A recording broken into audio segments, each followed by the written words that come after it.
You're muted. Hey, screeners, how you doing? It's me, the one AJ, Anthony Jordan.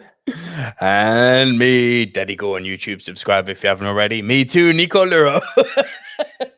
Oh, bro, do you know what it is? My voice is all over the place. And while we were talking, just before you put the video on, I wanted to clear my nose, and I thought that's inappropriate to do with sound, so I muted it. And then I'm watching it, and obviously when the video plays, it's muted. And I'm like, hey, and I'm like, oh, yeah.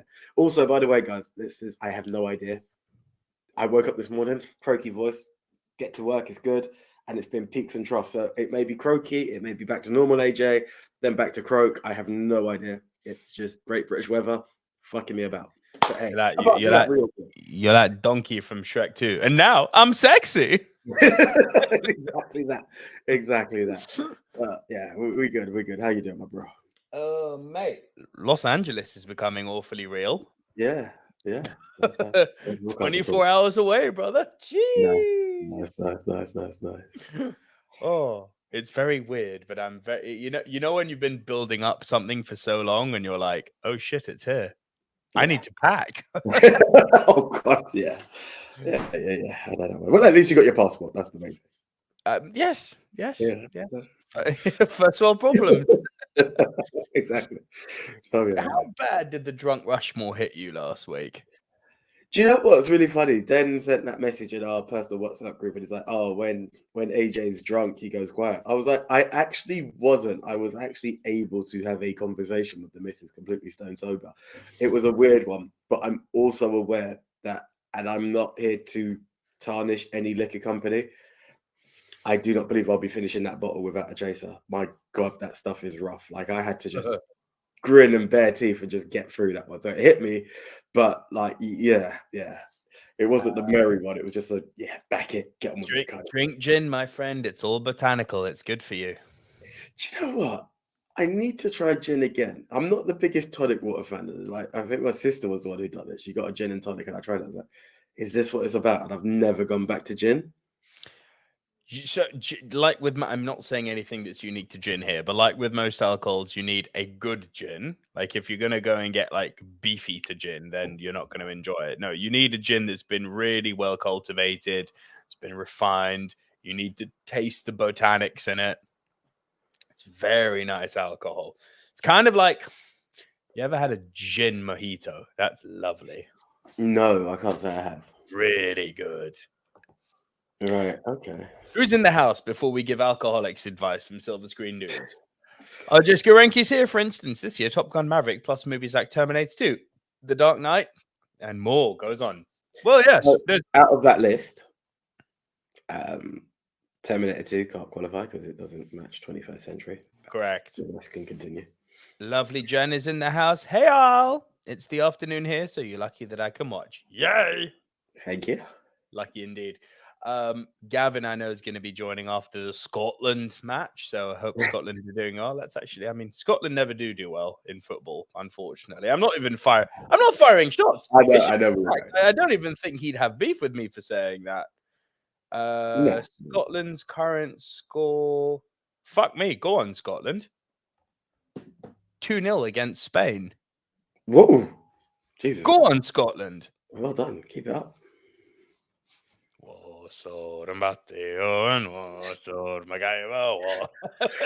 Stop. Let's talk movies. Cool. Okay, so before we start talking movies, would you like to tell everyone what the movie Mount Rushmore is all about?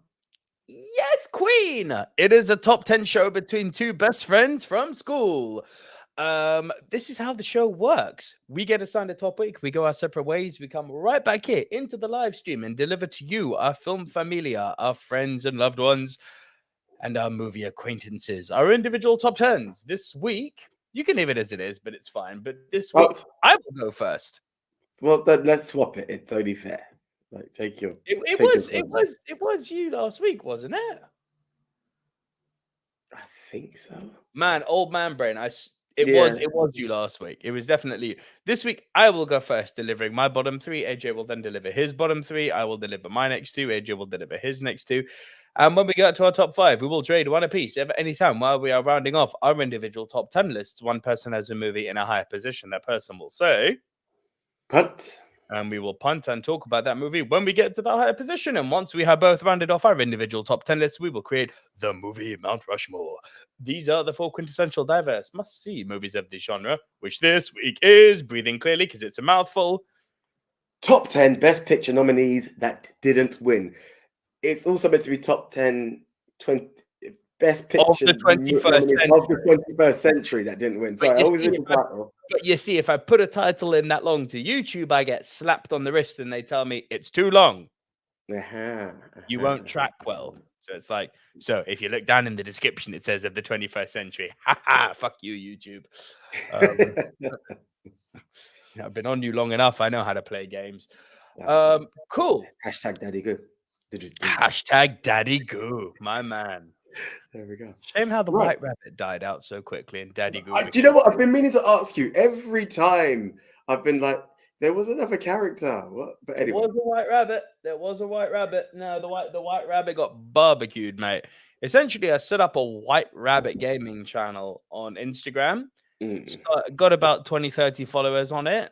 And it got locked down. Because they thought porn. And I was like, why? Oh, Playboy Bunny. Right. Yeah. Even though it was just gaming content on there, they were like, yeah, but your name is pornographic. I'm like, it's really not. But it is, though. The toy is also a rabbit, isn't it? Oh, rampant rabbit. Fuck yeah, it is, I suppose, isn't it? Ha! Hadn't thought of that. Right, so I'm glad they didn't invest money into building that character up. It's a good idea, though. Shame, because we spent like 6 months going, follow the word rabbit. Remember those days? Exactly what I remember. Pandemic days, bro. Follow the white rabbit. yeah, exactly. So that was that. Talking pandemic days, before I waste any more time, I got a notification today that our app is actually coming to an end. I was like, wow, that global one isn't about any more than, is it? Not that I believe it should. Well, anyway. I don't know, because some countries... Yeah, no, the normal service has resumed. There's a school shooting in the US, so we're definitely back to normal. Fucking hell. Okay. Tell me I'm wrong. Tell me I'm wrong. Tell me when I'm lying. Shots fired. No pun intended when I said that. So literally tell me when I'm lying. Okay. I don't give a fuck. Right, okay. What's worse, the guy talking about the school shooting or the school shooting? I brought facts. That's facts. Facts. So suck my dick if that offended you. And why don't you go, don't boo me, go vote. Okay, right. So, over what happens when we, the Silver Screen Dudes, create our 4 must-see movies? It gets even more of a challenge, and it heads on over to you, the screeners, where you have to crowd El Capitan, El Numero Uno, the best of the best of the best, sir, with honors. And in the words of Highlander, we have to. In the end, there can only be, with a bit of a remix from Chandler Bing, the one. So last week our topic was. It was the Drunk Rushmore, the worst Uwe Boll movies. And I need to get my phone back. I keep it near the window to try and increase signal, but I know these films are not going to last in my head because, hey, they're Uwe Boll films. So our contenders. I would just like to go off the bat and say we've lost AJ. I hope he can still hear me. Oh, no, we got AJ. I would just like to go off the bat and say we only 70 people voted on this. Well, that's pathetic. Our lowest ever. We normally poll somewhere between the 300 to 400 mark. 70. Yeah, it just makes me happy that people haven't been subjected to this Wankstains movies. So our contenders were Alone in the Dark, the movie that broke me. Blood Rain, Far Cry, the movie that broke me, and the one that really broke you, Blubberella. Yeah, absolute bullshit. Right, I don't believe I'm gonna do this, but let's go for Zool, motherfucker. Alone in the Dark at number 4. Zool, motherfucker, Zool. No, Alone in the Dark did not finish last. Funnily enough, every single movie scored over 20% here. Fair enough. Blood Rain. No. Oh, because both of these suck so badly. Far Cry. No. Blubberella came in at 4. Blubberella came in at 4, 20%. That just shows how little people have seen this film. That's the only reason. Legit true. Legit the others true. Will get a vote. Alone in the Dark at number 3. Yes, sir. Alone in the Dark at number 3. Zool, motherfucker, got 23%. Right, your worst versus my worst. No, Alone in the Dark was your worst, wasn't it? Blood Rain at number 2. No, sir. Oh, fuck off. Blood Far Rain Cry, was bad. Far Cry came in at 2 with 24%. Blood Rain, the only movie that got over 30% with 33%. The worst Uwe Boll movie is Blood Rain. I don't agree, but I understand. No, I get it, but I don't. I get it, but I don't. Because honestly, Far Cry just done. It was the ham-fisted lines. It just none of it made sense. You go from one thing to another. No chemistry, just random. Oh my god, it was shit. Anyway, we digress. We spent a whole 2 hours talking about these movies. No more. There we go. There we go. Okay, guys, from the bad to the good, because right now we are talking the best picture nominees of the 21st century that didn't win, but it doesn't mean they're bad. So over to you, sir, with your number 10. Yeah, I'd actually like to preface this by saying that this isn't going to be like, although I don't always agree with the Oscars choices for best movie or other categories too, more often than not, I feel they do get it more or less right. And the movies that I'm going to bring up are not necessarily movies where I'm like, oh, this is so much better than what actually won. Not the case. In some cases, maybe so. But in some cases, the movie I'm going to talk about, it was nominated. It didn't win. I don't think it's necessarily better than the winner, but it's still a great fucking movie. And I want to show it some love. That's the way I've done it. I'm not going to be on a trashing thing of, oh, this film won and didn't deserve it. These are just banging films that didn't win. Not about that. Other than my number 3. Other than my number 3. Airplane. Yeah. So my number 10, Todd Phillips really changed the game with this movie in terms of what a superhero movie could be. Joker. Well, even what a supervillain is, let's be honest. Yes. Yeah. Very, very nearly made the list. I already have a list of if we're going to do another top 10. So much. The list was awesome, actually. The list was awesome. Really I think what this really showed is like just how good some of the movies of the 21st century have been. Because my God, there was a wealth of movies to choose from. Like my side list, depending on who you talk to, some would say it's better than my initial top 10. Fair enough. But Joker's a wonderful movie. I think what was really lovely about Joker is that it kind of stopped the argument of who's the best Joker. And I kind of think it made people realize that we live in a world where we now have lots of great Joker performances. This is true. Like, I realized that the moment Joaquin gave that performance, which was one hell of a fucking performance, the Heath Ledger fire died down a little bit. Not in a bad way. I'm not saying I wanted it to die, but people were not so quickly to be like, Ledger's the best. It's like, it's not so cut and dry anymore. No. It is not so fucking cut and dry. I would still personally lean Ledger. But Jesus Christ, this was a real performance for the ages, this one. But it was very different to what they normally do with these supervillain movies or superhero movies, in fact. This was, and I like it for this, it was a complete reimagining of the source material. Arthur Fleck. Like, who? Yeah, like, exactly. Okay. Some real legit clown who's got like a laughing disorder? Yeah, cool. Color me intrigued. Like, I'm all over this. And, you know, people slander it for saying that, oh, it's a ripoff of King of Comedy. It's like, I don't think it's a ripoff. I think it's strongly influenced by King of Comedy, and I think it's all the better for it. Why wouldn't you want to be influenced by Martin Scorsese in one of your movies? No, but there you are. You could be influenced by Uwe Boll. Zool, motherfucker. Don't do that. But facts. This is facts. But no, that is the key thing to it is that, I mean, for better or worse, the blueprint to the Joker was very much set in stone from the Michael Keaton movie, the original. And that's how everyone sees it. And it's like, so how are we going to go through this whole origin story of the Joker? And then you've got this extra part that says we're not going to have Batman. So then people are like, well, it's going to be interesting. We've got a good actor doing it, but what are we going to do? Like, the vat of acid doesn't become. And this very, very interesting story of a man who wants to be good, whose whole intentions was good, and society changes him into the monster that he becomes. Yeah, it was a fantastic telling, absolutely fantastic telling. Nothing but love for this film.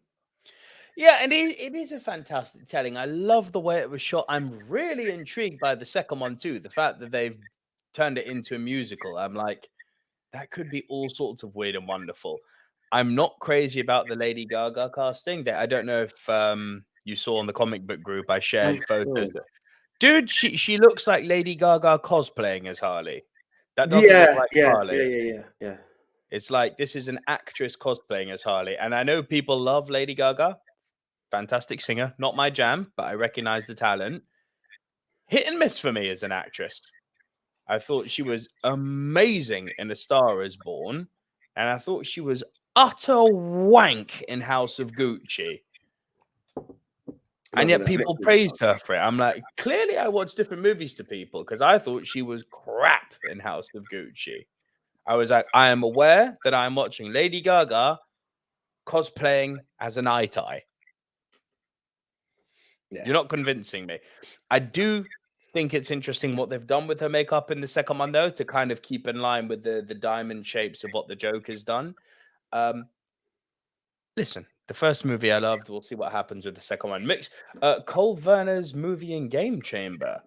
Fuck the Oscars for this shit. Can't please everyone, but Cole, thank you for watching, brother. Mixed Memorabilia is here. Hello, guys, and all film familia. Nico, I think it's absolutely brilliant that it's influenced by Scorsese and the king of comedy, and that's what's given Joker a certain feel and depth. Looking forward to rewatching it. My man knows. So that was my 10. My 9, it is a favorite here at movie Mount Rushmore. Silver Screen HQ. It is a favorite. I'm not gonna lie, but it's so fucking good. And I did rewatch it in the build up to this, and it still makes me go. Whoo.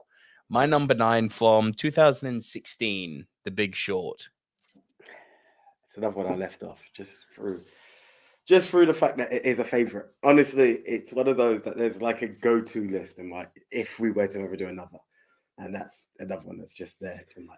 It's so good. It's so fucking good. I love the fact, you know what I've really picked up on this time? Is you kind of get coaxed and tricked into liking Ryan Gosling. And it's the way he turns to you at the end and goes, you thought I was the good guy? like I was like, oh, well fucking done. If that isn't the perfect metaphor for how like a banker or these big corporations or these hedge funds are essentially treating the world that way. Like, what a brilliant piece of acting, like metaphor. It's like, oh, you thought we were the good guys. You thought we were looking after your money. No. No. You need us, but we don't give a fuck about you. And I love the fact that, listen, it's a true to life story. So it's nothing that the movie's done that's exceptional, but the pacing of this film, it's not something I bring up often, but the pacing of this film is so fucking pitch perfect. Like it knows when to go hammer and tongs with those crazy Margot Robbie in the hot tub flashbacks. It knows when to take a breath and let you savor the character moments, like Christian Bale standing in front of the whiteboard and literally turning to his colleague and going, I don't know what's going to happen. To that really beautiful, quiet moment at the end with Steve Carell, just before he says short it. And that whole little monologue he does going, I just have a feeling that the minorities are going to be blamed for all of this. And that's exactly what happened. It's like, oh, I'm getting goosebumps just thinking about this movie. It's so goddamn good. And honestly, like Donnie Darko, it gets better with every fucking rewatch. It gets better. Do you know, I say for my sins, still seen it once, but it left such an imprint. Such an imprint, you know. It's definitely a winner, as it were. It really is. I just Karenki, I'm with you. I never understood the appeal for Lady Gaga. She's overrated, just like Taylor Swift. Yes, you are welcome on the channel. Mixed Memorabilia says, brilliant film. I've watched it 4 times and I'm getting a bit closer to working out the numbers. I'm not there either. I'm not even gonna lie. Not even gonna lie. I'm not there either. Cool. So that was my 9. My 8, it's I mean, I say it's another favorite. These are all kind of favorites, to be honest. I'm not bringing anything original. I'm just giving you guys a list tonight. My 8, Damien Chazelle's first movie, Whiplash. Punt. There it is. There we go. We got the first punt of the night. There we go. Shot. No. Especially with the alcohol. No, not a chance. Right. So there was only 2 new films I saw this week, actually. Luck didn't have it that I was able to see more. And number 10 is one of my first ones, actually. I feel kind of bad having it at 10 because there were some favorites that came back in, but I actually did enjoy this film. Emma Stone, Octavia Spence. Do you know where we're going? I do love Octavia and Emma, but I don't know where we're going. Oh, God. Oh, sugar. The other lady's name has escaped my head. Amanda Waller. Oh, Viola Davis. Viola Davis. There we go. No, help me out here, bro. What are we talking about? Exactly the word. The Help. I've not seen this. Yeah, it's on Disney Plus. This was nominated for Best Picture. Yeah.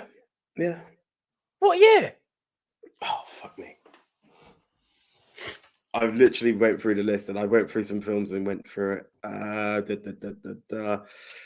Now you put me on the spot. Let me check this. The Help. 2011. There you go. Yeah. Okay. Yeah. I haven't put the years down. I do apologize for this. Was it actually Best Picture, though? Hang on.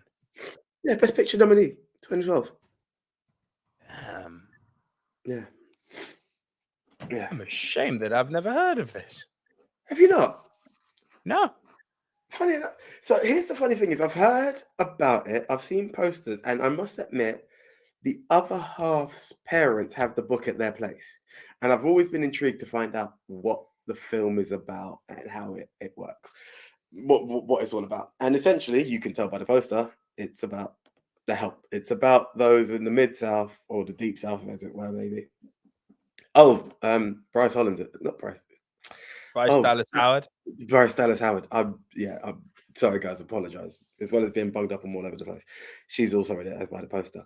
But it's all about those who have left, like from their ancestors being slaves to becoming generational helpers, maids in a house and what have you. And Bryce Dallas Howard is one of those ladies who just lives by it. She doesn't believe she's racist, but believes the Help need to know their place. And it's all of this. But she can count how many black people have been in her house, right? It's all of that. There's a lot of differences about going on in there. And you could just see that you see that the Help, as well as being maids, are very much, they live a life of bringing up the white people's children, their employers' children, essentially. And later on, what they say is that they love you so much, and then they grow into their parents and they start commanding you, and then it becomes a generational thing because the Help's children become Help later on. The Help have kids of their own, but are never actually able to bring up their kids because they're too busy bringing up other people's kids. You see the challenges that have come along in the way for them, and the challenges. And what happens is Emma Stone's character, Skeeter is her nickname. Literally, she lives a different kind of life. Where all everyone else is getting married off, she's been very selective about relationships. She's not been in relationships. There's one guy who's always been promised to meet her, and it just doesn't seem her opportunity to meet anyone. But her biggest passion is writing, and she's been offered a job, but she needs to get experience for it. So she goes to the Jacksonville paper, and is like, well, look, I need this job for experience. What can you give me? And they give her the role of being it's not an agony aunt per se, it's like an agony aunt for cleaning, essentially. So people would write into to get advice for cleaning, but the lady who's normally done that has gone a bit off the track. We don't know what's happened, so she's now to get cleaning advice, how to bake cakes, how to domestic stuff for women out there. So her best way of doing it is talking to the Help. What advice can you give me to do this? But while talking to them and seeing how they're being treated, it's where she now discovers there's a better story to tell. We need to know what you're going through, and that's where she then starts talking to Viola Davis about, as much as we're going to talk about this, what is it like for you guys? What is it like for exactly what I've highlighted? Not being able to bring up your own kids. What is it like for you to bring up other people's kids? And Emma Stone had a close relationship with her maid while she left for uni, I believe, and came back. Her maid had vanished, so she's like, "This is someone I was really close to." So she wants to see what it's like from the perspective of the Black people in this life in Mississippi, and she starts to slowly write the stories from the different maids, and it builds up into this great collection and to build up into a book called, you guessed it, The Help. And it just shows all the stories and revelations. And what's really interesting about this as well is at the time that she's writing this, it's actually illegal to try to help the colored people. It was a really good story, actually. It feels a bit bad to put it at 10. It's just that some of these other films just Fair hit where enough. they did. But it was a nice film. Mixed Memorabilia says AJ was definitely nominated, but I haven't watched it, but definitely on the list now. Jen says, brilliant book, but The Help was honestly one of the best movies that I saw regarding race, which told stories from both sides and how sometimes it's not as clear cut as people think. Cried a lot during this film, and I also like how Emma Stone's relationship arc works out at the end. Not what people expect with that either. Good shout, AJ. Thank you very much, Jen. Thank you very much. Right. Yeah, no, it's a great film, and I really, I would recommend it. I think what kind of delayed it and put it down to 10 for me, recently I saw a clip of this film that I'm not going to get into, and I was waiting to see that clip come out, so it felt like the film dragged a touch, but I would say it's well paced. It was just something I was looking forward to, and like, when is that reveal going to come? So that was just a bit of a killer for me on it, but great film. Right, in at number 9, one that I've not brought up too many times, but we've seen plenty many times. Les Miserables. Go for it, brother. Yeah, look, it was the musical that shocked me, to be honest with you. The reason it's so low, even though, I mean, it's been brought up before. One, Russell Crowe should not be singing. It's just how I personally feel. There were certain beats And from I'm Javert.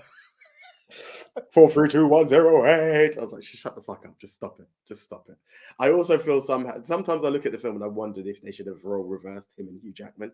But I like. I've thought that too. I have. Yeah. I think I brought it up. I've thought exactly the I same think you may thing. well have. Yeah.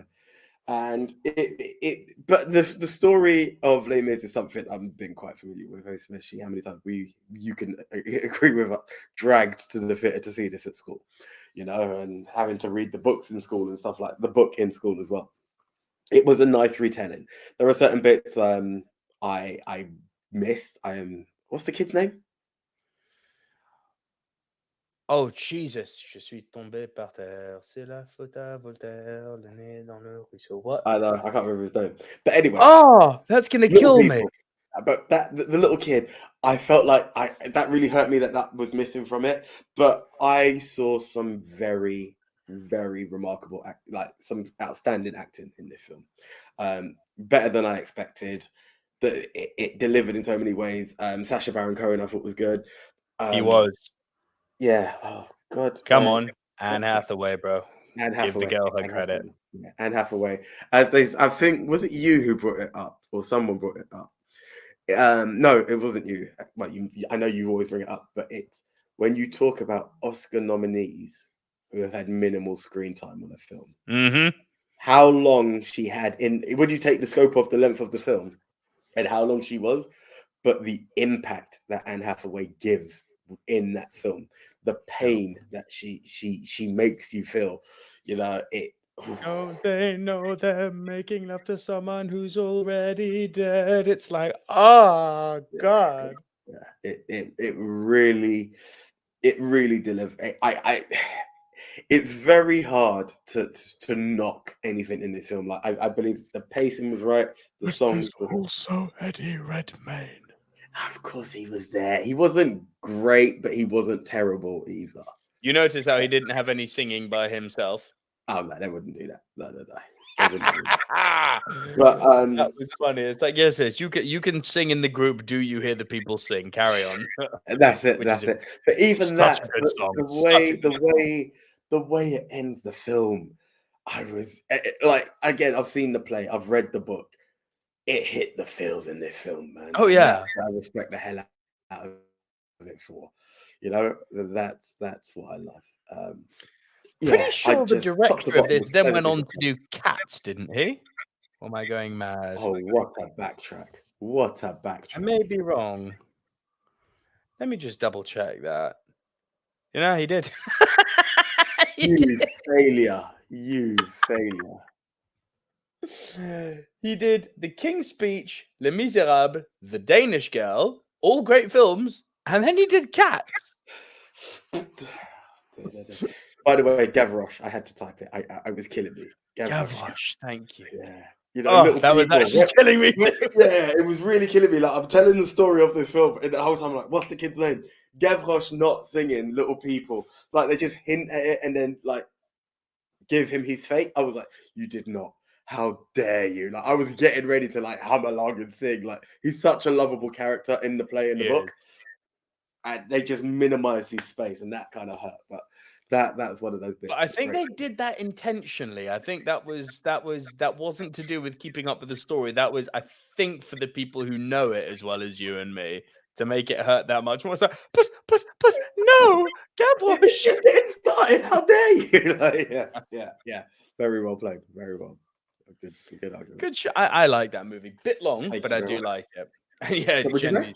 Jen is with me on that, Anne Hathaway. Yeah, But no, I said a little bit too long, but other than that, it's very good. do you know what? It didn't hurt me. It didn't hurt me, the length of it. So, I mean, it will hurt me when, again, in a pod world where I need to just, like, can we just knock them out? But apart from that, no, I Yes. think the pacing was perfect. It didn't hurt me. Right. Okay. Another Number 8. silver screen dude favorite in at number 8. Black Swan. Go for it. It's on my side list. So good. Again, do you know when this is what I love about a lot of the films in this list, right? They are films that you hear about and you don't think is going to appeal to you. With the highest respect, I'm not anyone who pays attention to ballet. Like, when I've been to the theatre, it's not to watch those opera and ballet dances. I've heard about it. It just doesn't mean a thing to me. Like, what is this backstory of a film going to tell me? And then you're like, 2 ballet dancers clashing it out, and you're like, okay, whatever. This is meant to be interesting. The levels, the journey it takes you on, because it's that determination, that power, very much like your number 8, if I dare say. Challenge against one's competition against oneself, the art of trying to please your teacher, the limits and the levels you'll go to. And this is all because all of these dancers, and again, you've got Natalie Portman and you've got Mila Kunis battling to be the Black Swan, the most sought after role in Broadway, in theatre, as far as we're concerned. And it's this battle between these 2 people, apparently. It's what lengths you will go to attain greatness and become. I did not expect to be so encapsulated by this film. And that's the truth word of it. I was just taken in. I remember watching this, and I remember leaving work and just jumping on the tube and just being glued. Then comes a scene between Mila Kunis and Natalie Portman. I'm like, damn, I have to pause it because I don't want to look like a pervert on the tube. You just take, joking aside, such a great film, and such certain bits, it takes twists that you don't expect. This is the part that I really was like, wow, you got me. So that's it. It just reminded me to never, ever, ever doubt Darren Aronofsky. Indeed. Just don't do it. Between Requiem for a Dream, The Wrestler, The Whale, Black Swan, Limitless, and it goes on. I'm pretty sure he was responsible for writing The Social Network too. Just don't fuck with Darren Aronofsky. And I'm pretty sure he did Jobs as well. Don't quote me on that, but I'm pretty sure about that. But yeah, the guy is just one of the best writers in the world. If he's got his name on a movie, do yourself a favor, see it. Even if the subject matter isn't appealing to you, because it will blow your socks off. Case in point, most recently, The Whale. Oh my God. You wring me out like a pair of wet swimming trunks and break me in multiple parts. Oh God, it's sad. He is brilliant. And Black Swan is fucking great. And the scene. Men, you know what I'm talking about. Women, You should as well. Everyone should appreciate that scene. Hot. It's hot. You should write more things like that. That was your 8, yeah? Indeed. My 7, movie blows me away every single time. Cried in the cinema at the end. Hacksaw Ridge. Still not got around to watching it, huh? No, this one I had seen. I just forgot it. Yeah, it's 2017. I got it. 2017 was when Hacksaw Ridge came out, and yeah, it's true story of Desmond Doss, the conscientious objector who still joined the army. So, because of his religion, he's made the vow that he will not take life, he will not fire a gun. So, how does he join the army? Well, medical officer.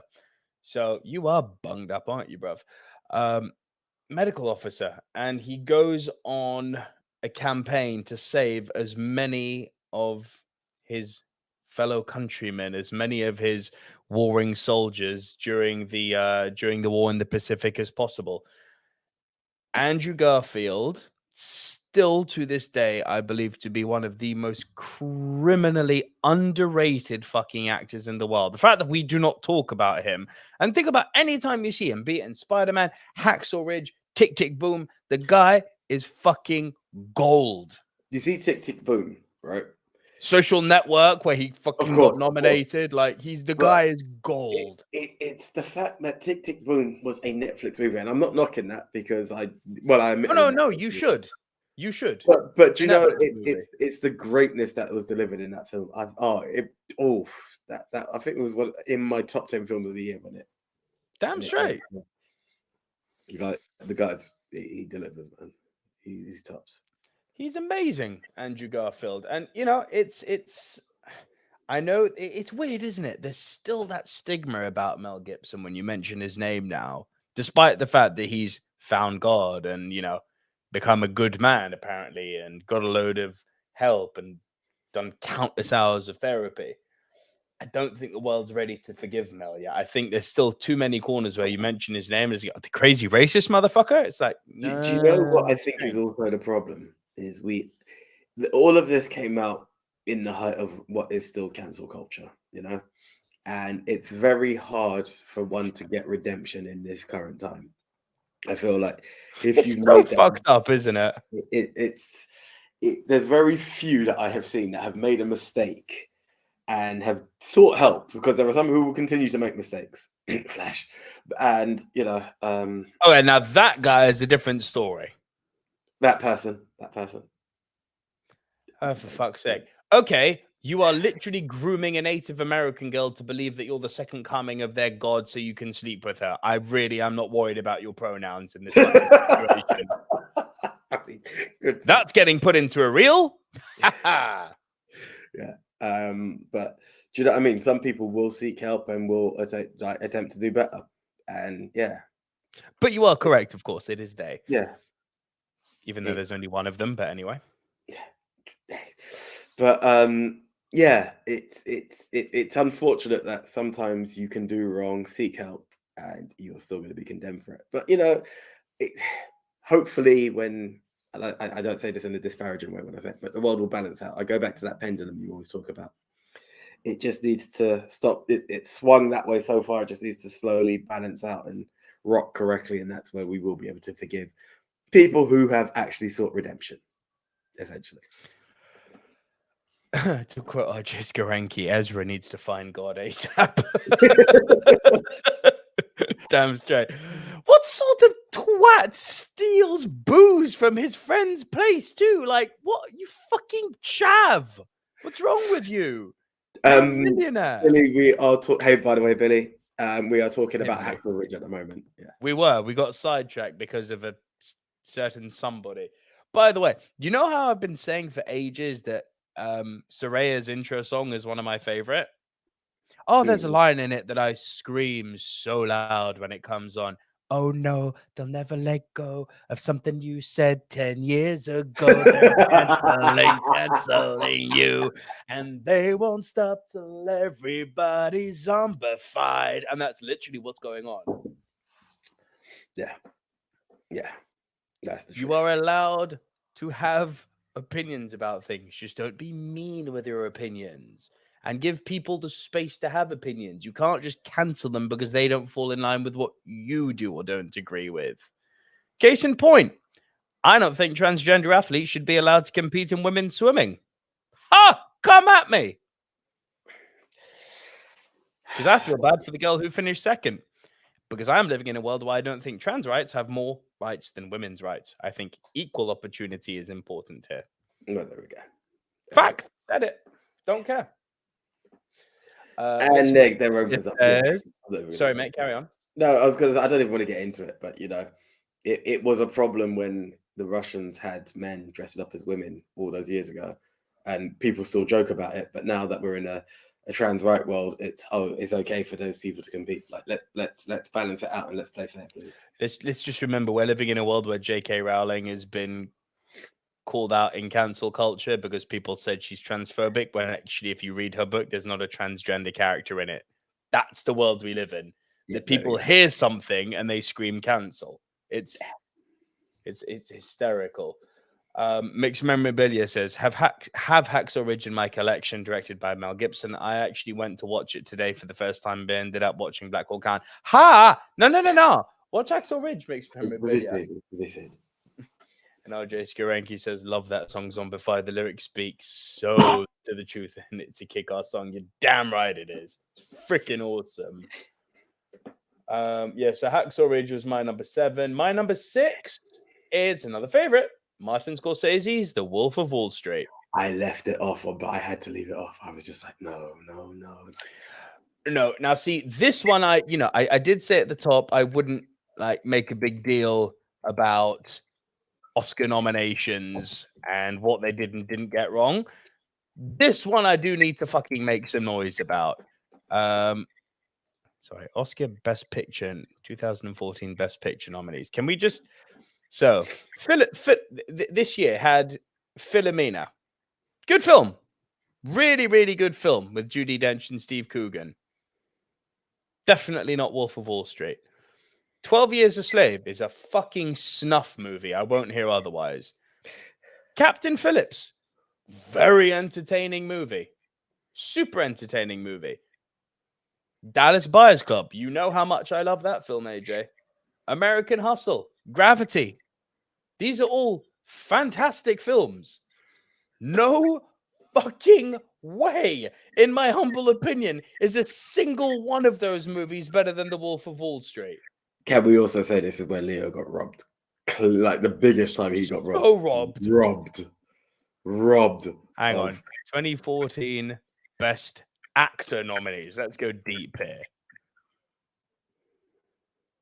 Bruce Dern for Nebraska, Leonardo DiCaprio, Matthew McConaughey won for Dallas Buyers Club.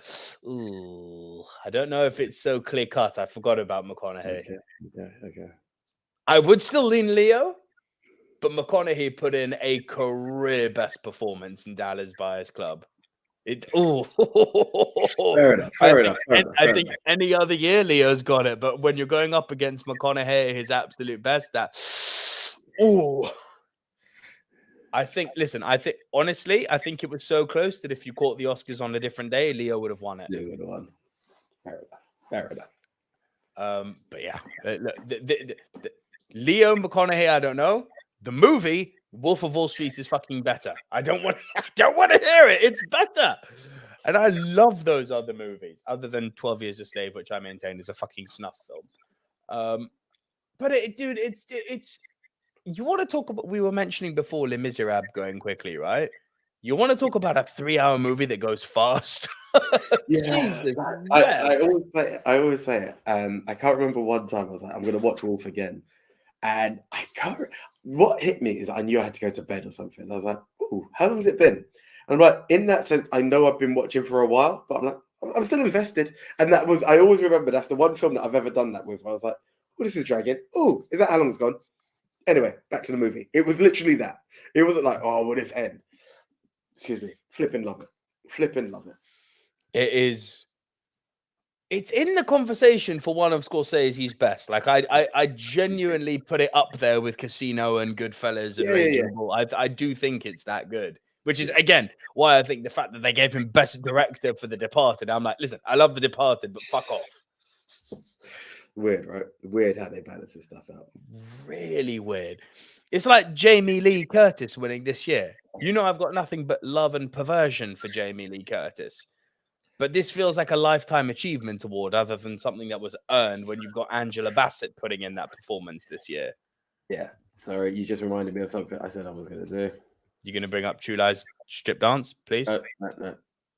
Yeah. I just have to put that in the name. Justice for Angela for the Pod Squad. Yes, Justice for Angela. Like, come on, bro. That was daylight robbery, and I just want them to acknowledge. Oh, bro, it was levels of fuckery. It was absolute daylight robbery. Yeah. That she elevated, and I enjoyed Black Panther too, but she elevated it to being something so much bigger than it was. Like, on her Todd, Angela was robbed.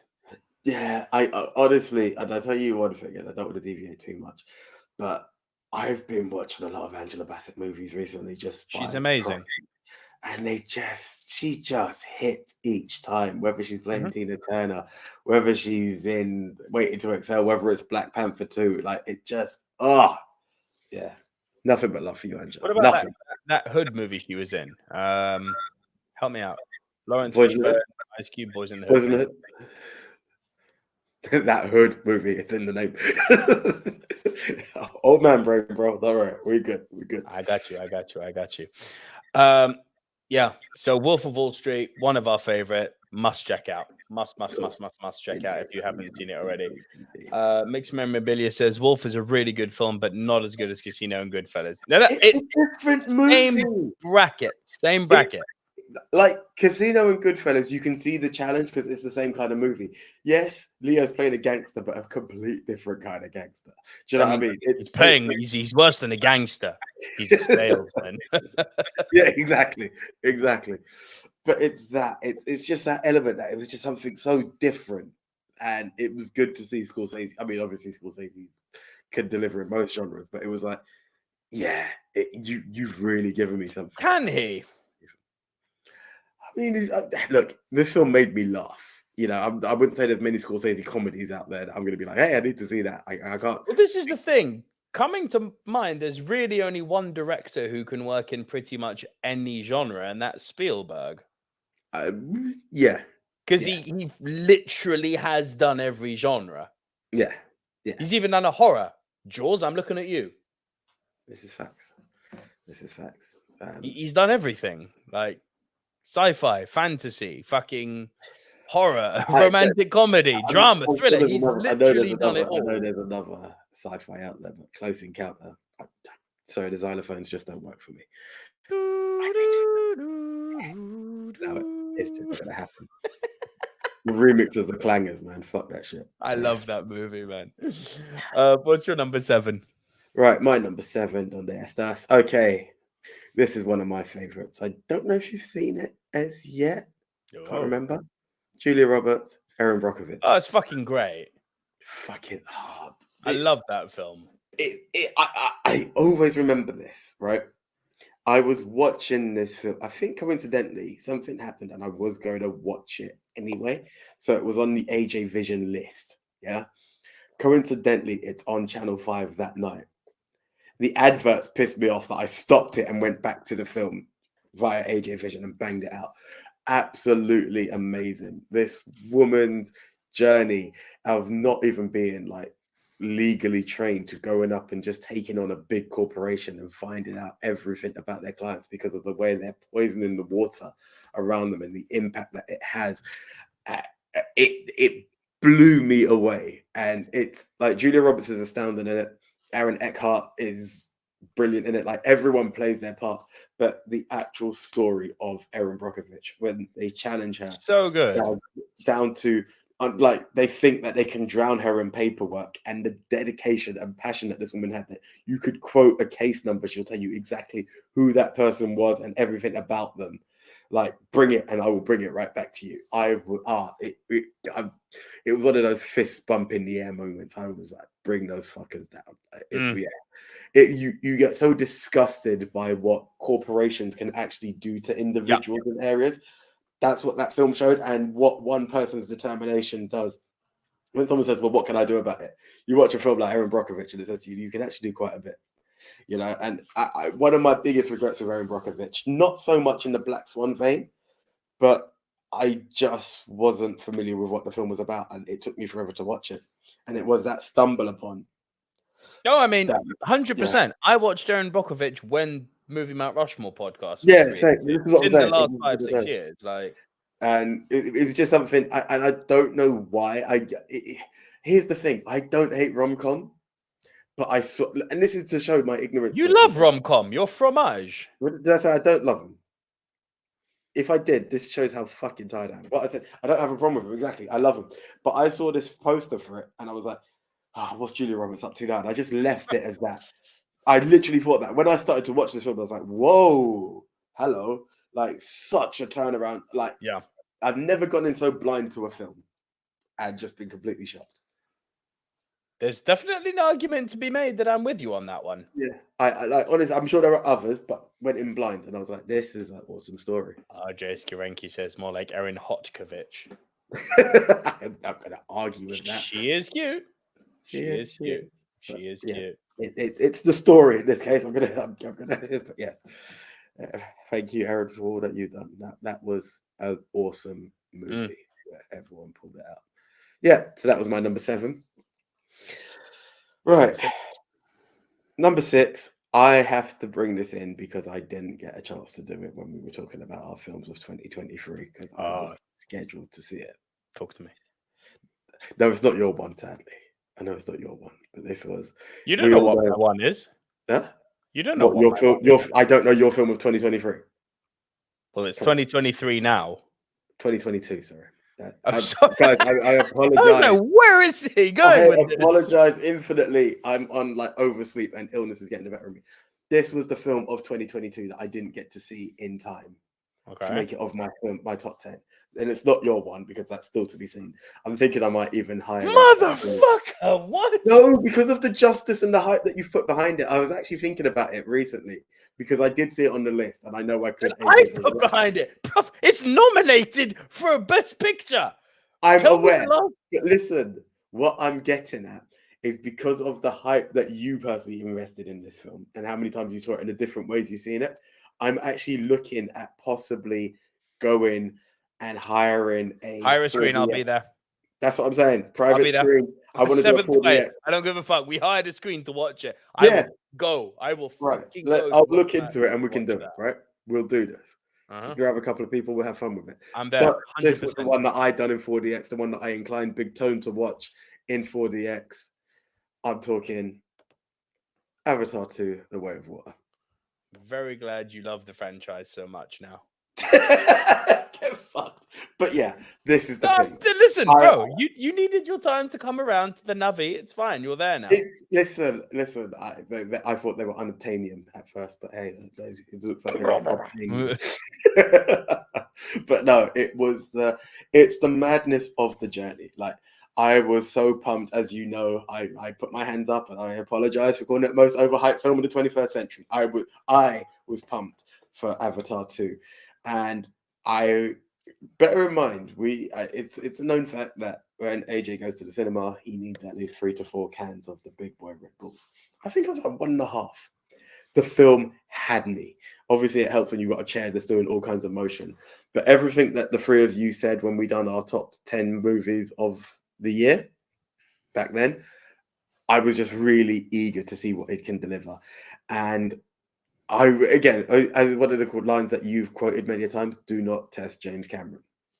I will second that.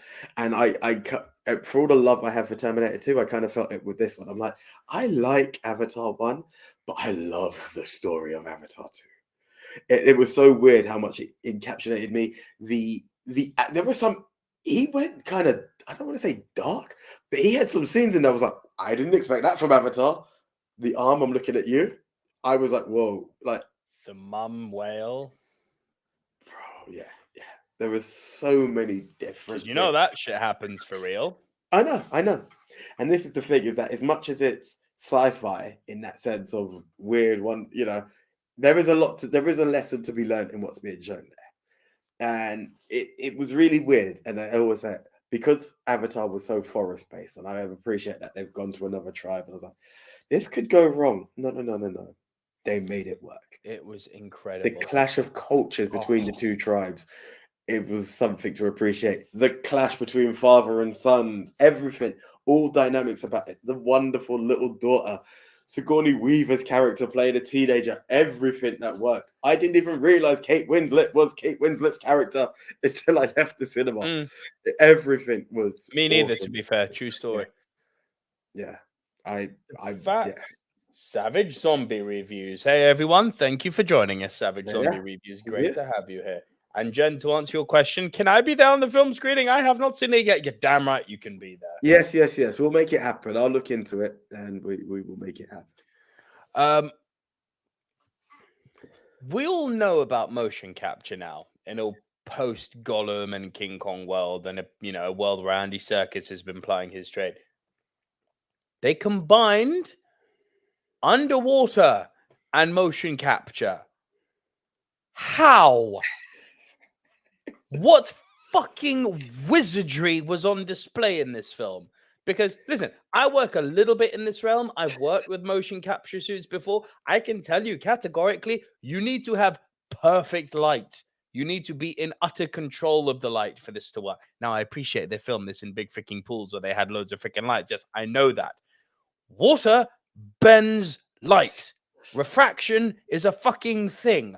How in the blue hell they captured motion capture with bending light? Like, I'm sorry to go fucking Sheldon Cooper on this, but the physics involved with the making of this movie, this wasn't science anymore. This was magic. Do you know, it's weird because the fact that you bring that up, it's in the same category as the fur moving for Sully in Monsters Inc. Another breakthrough in technology that people just haven't stopped to really appreciate. The fur was really amazing. The know? plastic in Despicable Me 3. Yeah. That was amazing. The dust particles in the Jungle Book, like, motherfucker. That was something. Yeah. But it's these little bits that you don't stop to take in until you really stop to take it in, Yeah. It sounds stupid, but it's real. And yeah, I never thought of it that way, but it's true. How do you do motion capture underwater? Captured light that was bent in a mocap suit, getting people at the correct proportions, because water also magnifies. So those balls are going to be larger than they appear. I'm like, how did you do this? Yeah. I film underwater. It's what I kind of do. I don't know how they did this shit. I'm looking at it going, I've worked with mocap and I work underwater. How the fuck did they do this? It's literally the definition of movie magic, this film. Yeah. Fair point. I'm very glad you like the franchise now. It makes me so happy, I can't tell you. I'm down for Avatar 3. It's a fact. Fucking A! Just gotta wait 1 year, bro. Yeah, it's all good. And how about 4 and 5? I'll be there. Damn right. They've got me on board now. All right, Forever 40X, though. That's a fact. Forever 40X. Into the business end of the podcast now. My number 5, the wonderful Lost in Translation. This is one film that you have really shown love to. You met Maria. You remember Maria? Also Maria loves this film. She calls it her favorite film of all time. I need to embrace this film in a different way. There was something about it I just couldn't get. I haven't even finished it. It was just something that was missing for me that I need to embrace, if I'm honest. You didn't like The Eternals, did you? I know this is a weird. It's weird. Comparison. My thing about it, I didn't hate Eternals. I think Eternals got a bad rap. Oh, ridiculously! Eternals is one of the best Phase 4 movies in the MCU.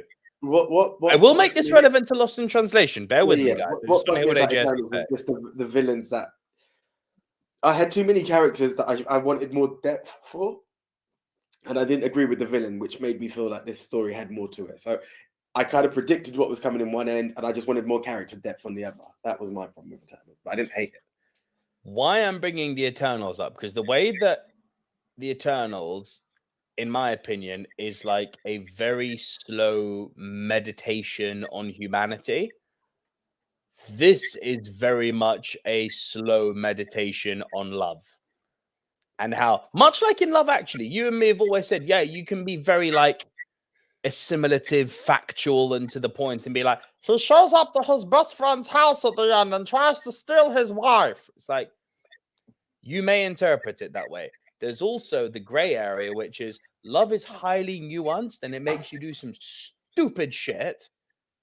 And I don't think he had any intention of following through with it. He was just there to open up at the end of Love Actually.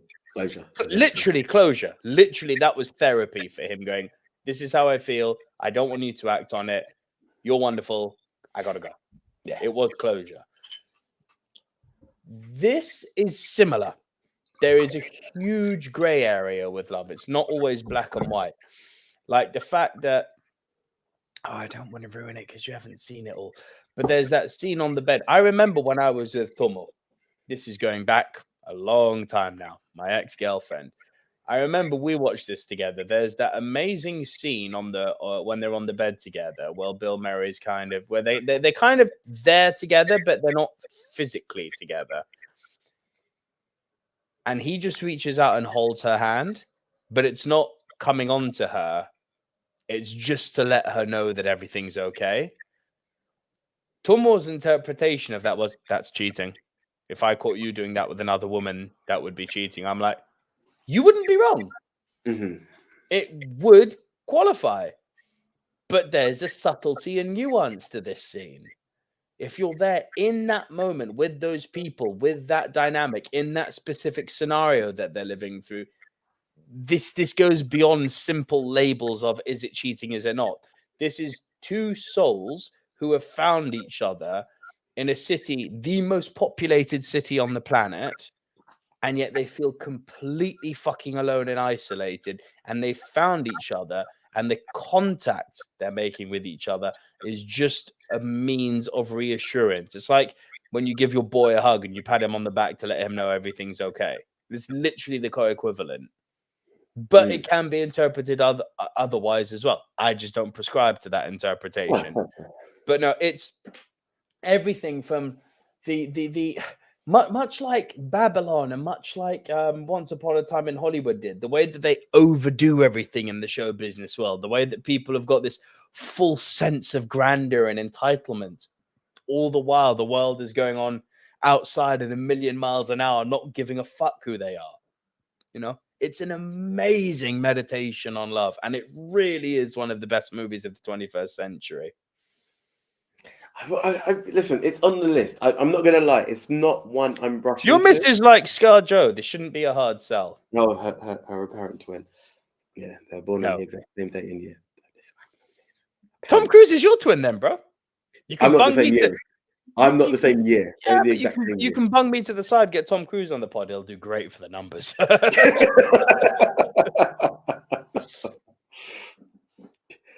Oh God, could you imagine a drunk Rushmore with Tom Cruise? So much. That would be so much. That Man would be be jumping on his sofa like, I'm married. I was married to Kenny Holmes. What the fuck was I doing? You're number 5. Cool. So that was my number 6. Over to you. Oh, sorry, that was your number 5. That was my 5. Yeah, there we go. All over the place. All over the place today. Right, this was a former number 1 for me. Frost Nixon. Yeah, I'm still to see this, and I know you've raved about it. It was such a journey. Like, I did not know who David Frost was. Like, I knew David Frost as an investigative reporter. I've always known that. I was not aware that he was, I don't want to say Graham Norton, but he was a different kind of host. He was a lively host, and his career was on the brink, and he's managed to secure a deal to have an interview with the disgraced president, Richard Nixon. And the way Nixon twists and turns stuff, and the way they've kind of got him in a box to get their way about it. So it's more to glorify Nixon, but David Frost is in there to just save his career. And it just gets deeper and deeper because it's interesting, and it's been syndicated for X amount of days. I think it's a 3 to 4 day interview. I can't remember exactly. But what comes from this is the battle, and it's there, and they know what they're not allowed to talk about. And when it goes into that, and then it's like, right, this is do or die. Like this show could be over. Like your career is over if you don't get it. And he gets Nixon to confess. Like it's not a spoiler, guys. It's history. But the way it's played out, Frank Langella and Martin Sheen, not Martin. Is it Martin? Michael Sheen. Michael Sheen. So yeah. Whew. Your boy Sam Rockwell's in there as well. Like it's got a decent cast around it. It's got a decent cast, but those two bring the fire, man. It is a film. It honestly is, and it's just based around an interview. It's the build up of two people from two different aspects of how they're surviving and what their lives are and why they needed this interview, and it just slowly builds into something that became iconic. Funny enough, this is what I hate with time. Sometimes I was unaware of how iconic this interview was. But when you watch it, you're like, oh shit, this was something. This was mad. It was like, even for myself, who was not overly familiar with some stuff, but and just like, fuck, you got it, man. Oh, it's a big moment. It was, it's awesome. It's my type of shit because I do love political thrillers, so I've got to check it out. Yeah. I don't think you'll be disappointed, bro. Honestly. No. Listen, you've got one of the biggest uncoverings in American political history. One of my favorite actors in it. I'm going to enjoy it. There's not much to disappoint you on it, honestly. That was your 5, yeah? That was my number 5, yeah. My 4. Thank you very much, Mixed Memorabilia. Michael Sheen is very good and so underrated. He is actually. There is a lot to be seen from this guy. Every time I've seen him, he's actually impressed me. But yes, sorry, over to you. All good. My 4, argument for it being the greatest film of the 21st century. I would listen to that. Argument for it containing the greatest acting performance of all time. I prescribe to that. Daniel Day-Lewis, There Will Be Blood. I did look at this film. And I held back on it. How did this not win? How the fuck did this not win? What were they smoking here? I'm sorry. Do you know the fuckery? There is not a single reputable, trustworthy, or noteworthy critic that I know or follow that has anything bad to say about this film. The worst this movie gets criticized for is that it's quite slow. It's like, yeah. Slow burn isn't a bad burn. Doesn't always need to be breakneck. But you know the funny thing about that, this slow burn, is that I do feel the burn, but I also appreciate the slow burn in the beginning, where so much is told without a single word being said. You know? Bro, that whole opening with him having that accident and shit. Like, listen, there was only 5 movies in that year. You know, you had Michael Clayton, which I'll be honest, I haven't seen. Atonement, which good, but no. Still to be seen. Juno, which I'm sorry, you want to talk about the runt of the litter, and I really like Juno. The one that beat There Will Be Blood, which again is a silver screen dude's favorite, but I don't agree with it. No Country for Old Men. I'm more There Will Be Blood over No Country for Old Men. Yeah. They're both slow burns. They've both got that kind of Western slow burn feel to them. But the tour de force on display, There Will Be Blood. Like, you know what? Wept. We could talk Daniel Day-Lewis, yeah? Let's. Paul Dano. Oh, dude. As a twin, like, the contrast of characters he delivers is just like... If Paul Dano was not acting alongside Day-Lewis, I think we'd all be talking about how good Paul Dano was. He's incredible, Paul Dano. He really is. I know you don't like him as the Riddler. I really do. Listen, it's the way the direction they took with the Riddler. The singing, that's the personal beef. Well, let's not play piss off. Not what we need to do right now. But don't have him looking like fucking phone jacker when he has the exact qualities that you need. We take all the 20 coins and we put them into a box. But he could have been an awesome Riddler. With the facial expressions. I just feel like you could have... Think of what I'm saying, though. How much it could have been elevated if he wasn't this virtual terrorist but the mastermind that it is of the Riddler, the facial expressions that we've been denied from him because of the way they portrayed him. Like, he would have been awesome in that character. Awesome. Like, to me, you nailed what you've done with the Penguin. You nailed Catwoman. I just felt it was slightly off with the Riddler in the way it was delivered. I did just the execution. It was I again, it's one of those visuals that I have in my head of I would prefer to see it that way, so I don't respect what is there. It may be fucking awesome, but because I visualized it another way, I just failed to see. That's fine. It's more of a what could have been. Yeah, that's fair. What Paul Thomas Anderson did with this film, though, really, like, pick up any credible British critic and ask them what they have to say about There Will Be Blood. One of, if not the best film of the 21st century. I listened to it. I don't know if I agree with it, but I listened to it. I do believe that it's the greatest acting performance possibly ever, though. Like, the depth to which he must have gone to bring that sort of... Because it's not an obvious evil. We're not talking about someone, we're not talking about the Nashville shooter here. We're not talking about Adolf Hitler. We're not talking about we're not talking about Hannibal Lecter. This is a whole different type of evil that is so much fucking harder to play. I'm just going to cut you just because I saw a message pop up. Nice. Oh, does it come up? Let's get that up. Yeah, thank you very much. If you are about, just drop your top 4. If you're about, if you can't, you can't. Yeah, Jen, let us know your Rushmore before you run. Yeah, that's it. But thank you so much, all the same. Yeah, sorry, bro. Sorry to cut you there.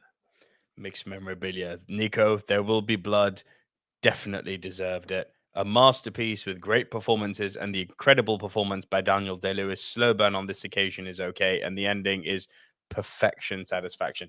It is so perfect, the ending, isn't it? Yeah. It's so fucked up. Yeah, dude. Like, come at me. If someone wants to tell me they've seen a better acting performance than Day-Lewis in There Will Be Blood, I'd love to hear it, and I would love to watch it and enjoy it. It's not any movie or performance I've seen.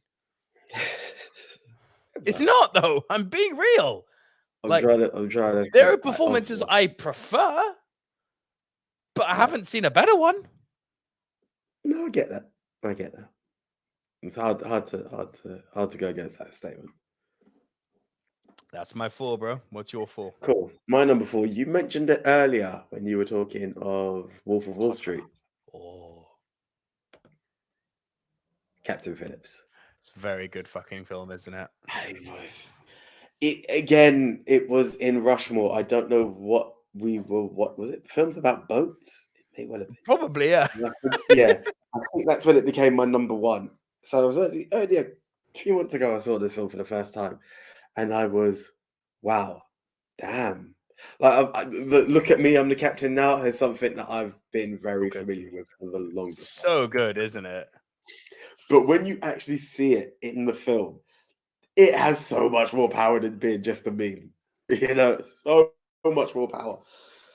Excuse me. These Somali pirates who take over this boat and the battle, I was like, wow. Like, these guys they're relentless, man. Like, they are relentless. Like, when you think of what these boats have to challenge these guys and how they still get there, and then they get on board, and then they take it over, and then what the crew have to do in order to survive. Oh my days. Yeah. I was like, wow. It is quite the thing. Yeah. I was honestly taken back, and it gets so much more than it was just like, it's such an adventure. And the funny thing is that you look at something like this, and I don't want to shit on another film, and no, it's not an Oscar nominee, but you look at something like Speed 2, and it's like, both of them are talking about a hijacking of a boat. One gets it so right, the other got it so wrong. Yeah. Do you know what I mean? It was like, this is what you're looking for when you're talking about a movie set on a boat. This is amazing. I mean, one had Tom Cruise and Barkhad Abdi, the other did not. Tom Hanks, sorry. Fuck's sake. Tom Hanks and Barkhad Abdi. Yeah, sorry, exactly. my bad. Yeah. One had Willem Dafoe. But yeah. Now, he And was great in this Barcade. He really was. I am Captain now. you But can see it's it like when they're makes in it that fun. little ship at the end, he says, maybe for you, Irish, not for me. It's Yeah. like, Yeah. This is the power. It's just you can see a star being built in a film. You know, that's what I love about it. Because again, you go in as it being a Tom Hanks movie. You come out going, oh, hello. Yes, it's still a Tom Hanks movie, but there were people around him. Do you know what I mean? Like, yeah. And that's what I loved about it. he is Captain now. He is Tom Hanks now. Yeah. Yeah. Fucking banger of a film. It's a banger. But, yeah. It is a banger.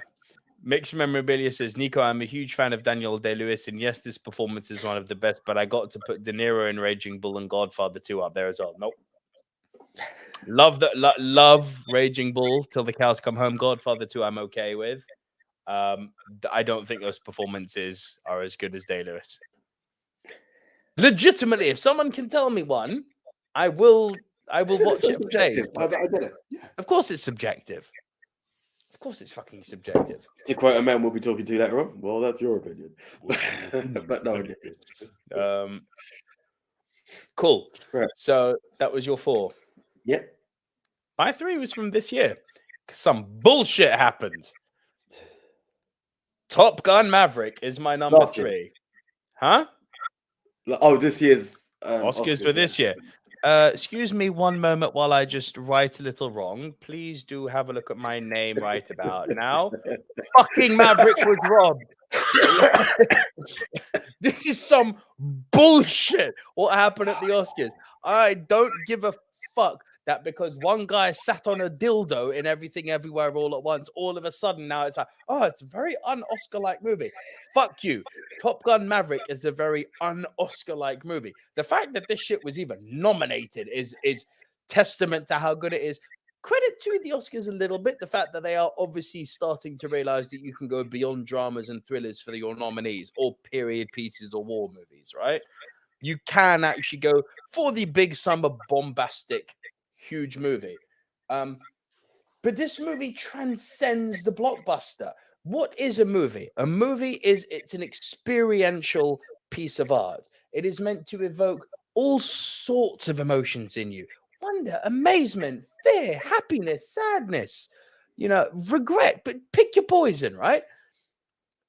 Top Gun Maverick did what Christopher Nolan couldn't do.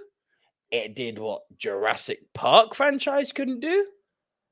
I'm using the word saved here liberally, but that's the fucking narrative that the media have wanted to play. Top Gun Maverick saved cinemas, motherfucker. You're not anything wrong. else. Maverick saved cinemas. It got 6 fucking viewings out of me alone. So that's some money they got.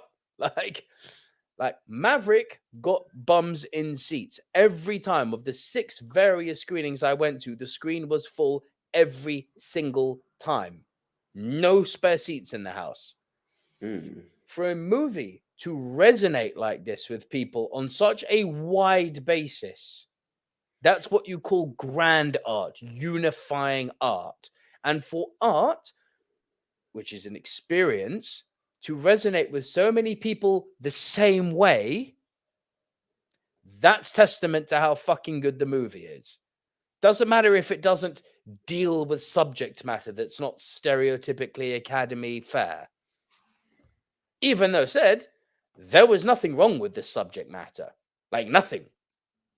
The movie is literally Star Wars Episode 4.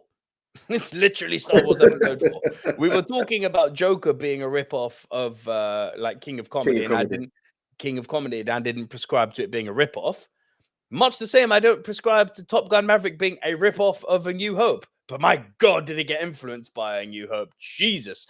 Death Star trench run and fire the missile into the small hole and everything. Photon torpedo, you asshole. Shut up. The fact that amongst all of its action, amongst all of its... And this is the other thing. To make this movie, this wasn't CG. These motherfuckers are now Navy pilots. That's how good they had to get in planes. That's the G-force they were putting themselves through. Amongst all of that, they managed to then parallel Like, go full kayfabe and break the fourth wall and bring in Val Kilmer for a scene. Which, if you know what's happened to Val, this scene will break you. You get every single possible emotion that can come from watching a movie. It is all on display here. Tick. It's saved cinemas. Tick. It resonated with audiences worldwide. I'm sorry. Are we looking for the definition of the best movie of the year? But no, give it to the fucking Asians sitting on dildos. You're quite right. Fuck off. I'm sorry. I'm sorry to be like this. Everything, everywhere, all at once is so fucking overrated. Yes, it's an original idea. I couldn't get into it. It's I say, bro. I And honestly even people wanted saying it's to. the movie that Doctor Strange 2 should have been. No, it's not. No, it's really not. I don't need to see Stephen Strange dildo humping. Not my thing. By the hoary hosts of Hogarth, this ruby ring of Ragador is right up my bumholio. Like, no, absolutely not. Do I love Ke Huy Quan? Love him. Am I super happy that he got Best Supporting Actor? Thrilled. Do I love Michelle Yeoh? She is a fucking goddess. Praise be Michelle Yeoh. Michelle Yeoh absolutely should have won her Oscar. I don't agree with Jamie Lee Curtis winning. That felt like a fucking sympathy vote. To quote AJ, justice for Angela. And I don't believe for a fucking moment you can look at the cultural, the worldwide. I don't mean within a community. I mean worldwide, across communities, the impact that Top Gun Maverick had on cinema and cinema goers. There's no fucking way you can look at that and say that's the best movie of the year. And I know if then the tech was here, he'd be saying, you can't say that. I said it.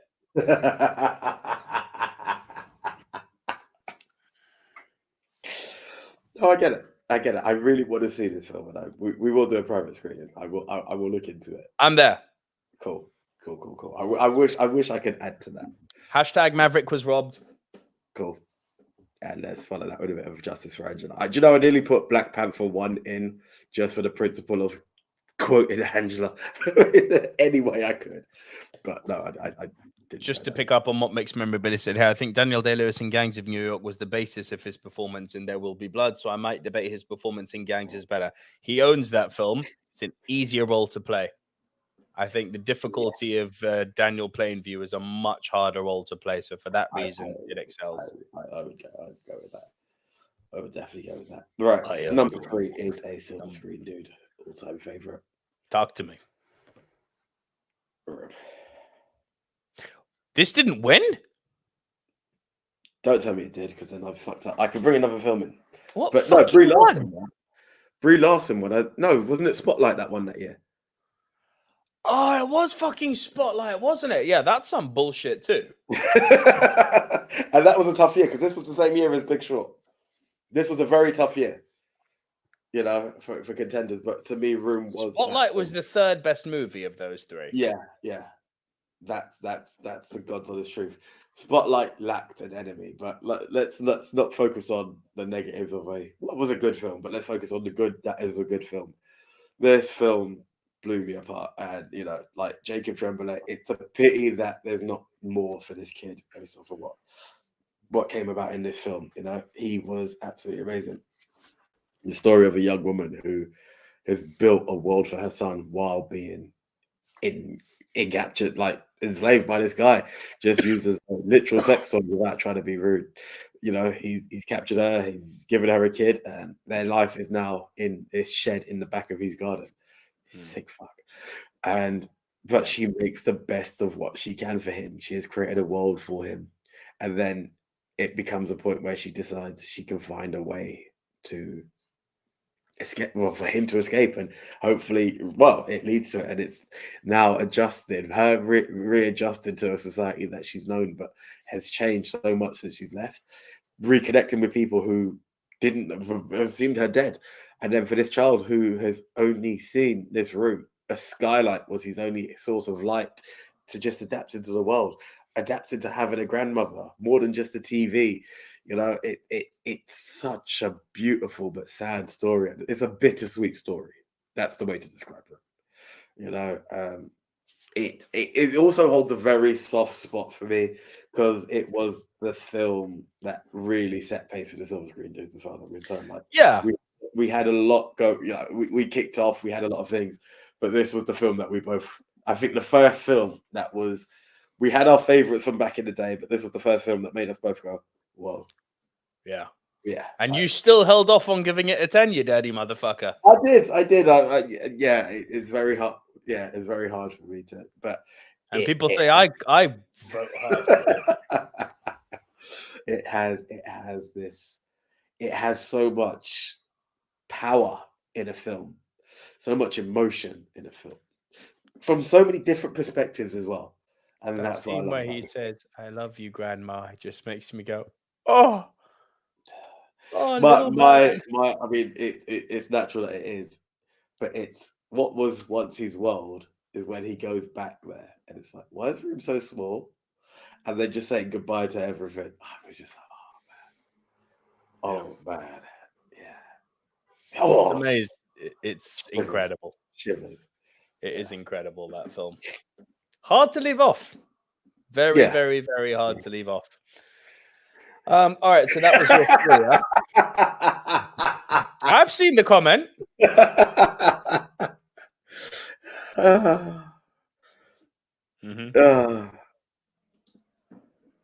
Oh, someone celebrated. I'm guessing that ending. Gavin Man in the house. Good evening, all. Just a little taste on tonight. If it was a drunk Rushmore and I liked alcohol, I'd be sipping on some Spanish wine. Ayari, ba.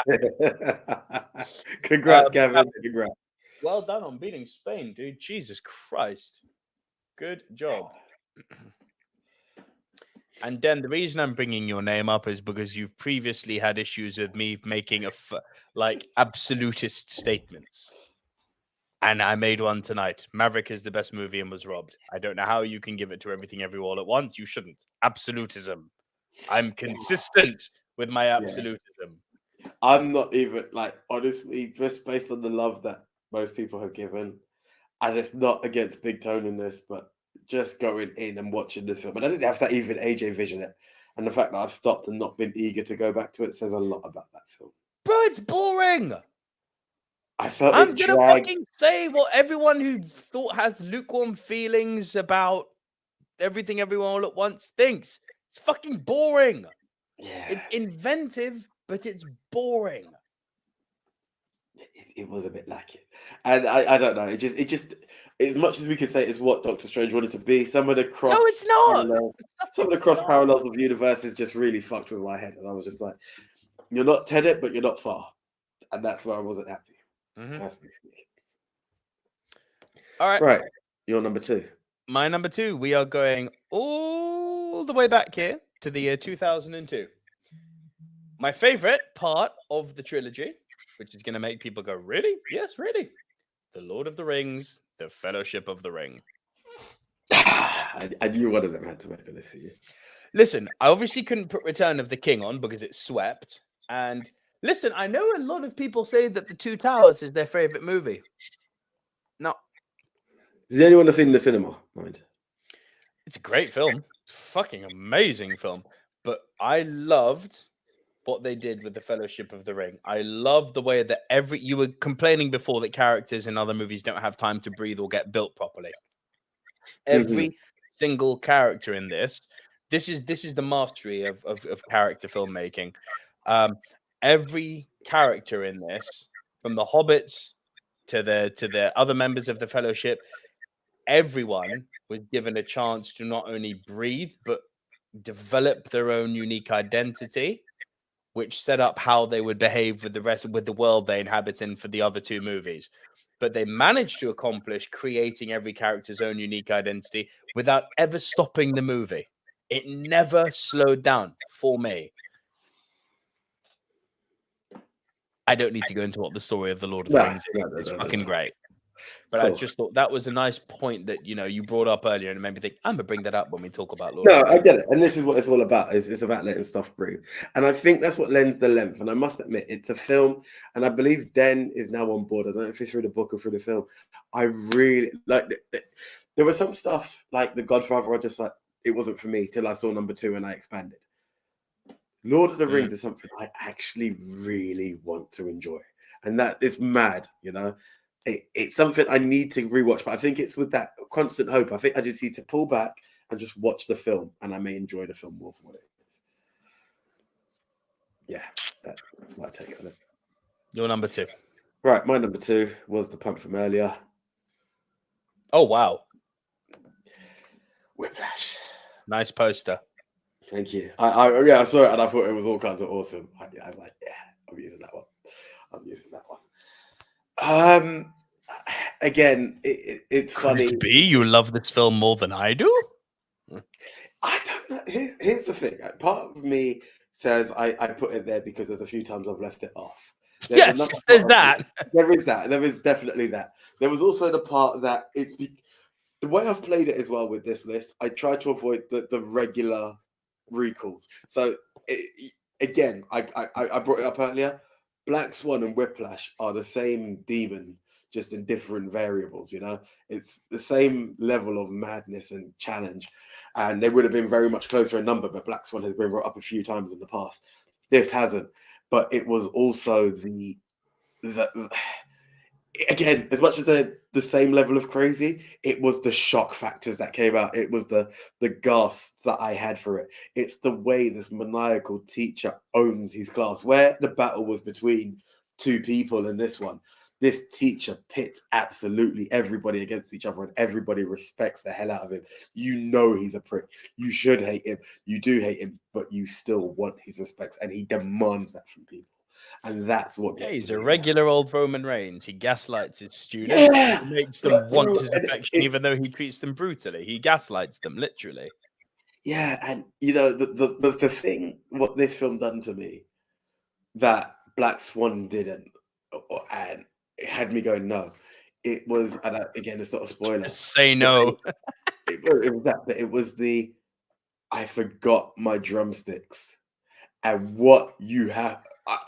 The tension that film built for me, like again, where you got the emotion of the film, the tension that it had me think, oh shit, you're not really doing that. Oh my god, what are you gonna do? What are you gonna look like? He's not gonna have this. Oh my god, you're doing this. Then what happens in between the journey? I'm not spoiling it for anyone who hasn't seen it, and you're like, well, surely you're not. Oh my god, you are. What are you doing? Like the emotion that this film gave me, I was like, wow. And that's what's lasted with me. It was something that, due to the screeners, everybody mentioned, and I wasn't familiar with this film. Having seen it, I was like, ooh. Man, like Steve McQueen in The Great Escape. Wow. Yeah. So that caught my attention. Good. I love that you love Whiplash so much. My worst. Cool. So I've cheated here, because my worst actually won. Okay. I'm calling don't care because if you do crash, I'm signing up. No. Don't be silly. I like that movie. I know. Don't be silly. Bro. The fish fuck movie. I should have guessed because I must admit I didn't watch it based on the fact that I knew it had won. And yeah. She fucks a fish. Like, I don't care. Like, we were talking before. I was literally having to keep this in so hard earlier when we were talking about Love Actually and Lost in Translation and the nuance and grey area of love. I'm like, nah, allow me to go here now. Nah, bruv.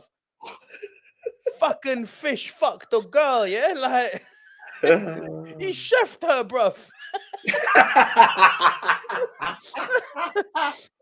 Like, what the hell am I watching? Like, much like Gavin Mann just said in relation to when he was watching Everything Everywhere All at Once, I was like, I'm watching something outstanding, but in no way is this an Oscar movie, let alone a winner. I give you the fish fuck movie. Oh, and for Pod Squad who didn't see the poster, I am talking about The Shape of Water, or The Shape of Fish Fucking. Like, listen, again, I'm going to say something highly unpopular here. Pan's Labyrinth was a long time ago. You need to stop sucking Guillermo del Toro's dick now. He's not that good. Okay. I'm sorry, I he's not I that need to good. see this film based on the Pacific Rim was fine. It was mostly a Oh, load it's of average as fuck. It's I'm sorry, average as I haven't fuck. only seen the number 2. I haven't only seen the second, but still. 1 is average as fuck. Also, highly entertaining, average as fuck B movie. Fucking Crimson Peak was dead on arrival. The fish fuck movie somehow won. And I know people are now going to be saying, oh, but Pinocchio was really good. I'm like, fine. He did a good stop motion movie. But this whole Guillermo del Toro is like this geeky messiah savior of fantasy. Like, nah. I don't abide by it. I don't rate Guillermo del Toro. I'm not injured. Guillermo del Toro is one more fish fucker movie from being Will Ferrell. Don't kill me, please. Don't kill me. No, bruv, I'm about to go Zool motherfucker Zool on Guillermo del Toro. Because, nah, I'm sorry. He's not that good. And he literally directs a movie which is a rip-off. Now, we were talking earlier again about rip-off versus inspired by. This is a rip-off of Splash. They just fuck a fish. Yeah, I get it. And they just tried to dramatize it. Yeah. It's a drama version of Splash, and they fuck a fish. Like, stop it. Wow. Oh, Gavin, watch The Martian. It's fucking great. Yeah, The Martian, I have a lot of time for. Just missed the list for me this time. Right, my worst is... I nearly went Get Out, by the way, and then I remembered she fucks a fish. But Get Out didn't win, did it? So that would have been more qualified, to be fair. I know, but she fucks a fish. See. Anyway, we digress.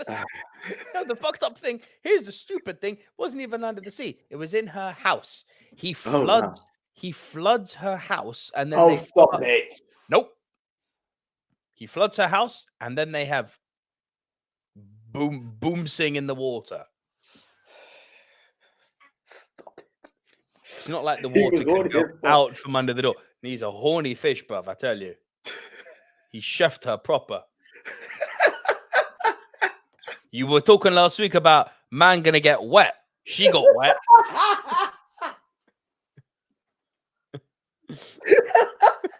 You see? I'll get wet. I'm not in the shape of water. My throat is literally stopping me from going as nuts as I want to right now. How do you say Zool, motherfucker, underwater? Zool, motherfucker, Zool.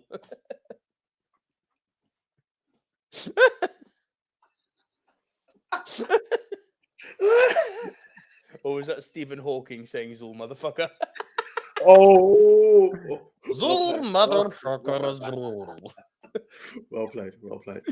Oh, very good. Oh, excuse me for that. Guys, what's your worst? Right, my worst. I felt a bit bad because I didn't hate this film when I saw it. I just felt a bit bland by it, right? Okay. And I really like time travel we've done, and I've I enjoy most of the films that I've had with that. This just felt like a really bad version of Goodnight Sweetheart, which is a TV show I really enjoyed. What came first? Goodnight Sweetheart. Midnight in Paris, written and directed by you and Woody Allen don't get along, mate. Do you know the funny thing? I didn't actually. It's only when I brought this poster up today I realized it was a Woody Allen movie. I literally just took the film on when we were doing time travel or something like that. Fair enough. And I just watched it, and it's not an inherently bad movie. It just lacked. It didn't have the comedy that you expect. Like, the film was advertised as a comedy. It didn't really have comedy. It didn't have depth. It's literally Owen. It is Owen Wilson. Got confused with Owen Luke there for a sec. Who has the means to time travel through? He has a passion for all things art in France, and he goes there with his girlfriend. And I can't remember what he does. I don't think it was it's a road. He actually goes down a road, and each time he goes down that road, he goes back to a certain time in France, and he just starts to build a connection, and he can't believe it. You know, it's the period he loves. It's that time era, that era of France that he loves. And each night excuse me, he just makes a different excuse to not be with his girlfriend and her family and whoever else was around to go back and join these people that inspired him and live the life that he lived. And it's really weird because at one point, what they did do, which I shouldn't spoil it, but it's essentially all to do with time travel. But I just felt it was decent. It was nice, but it wasn't great. So if you're going to ask me, did I hate the film? No. Would I even watch it twice? I probably would. But in the fact that I needed to have a worse, this was just worse by proxy as opposed to it was dead shit. It was just a worse by proxy because I felt the film was a bit flat. I've seen that exact story told better, essentially, and that's what hurt me with this film. I was like, oh, this is Goodnight Sweetheart, the movie. No, it's not. A bit flat.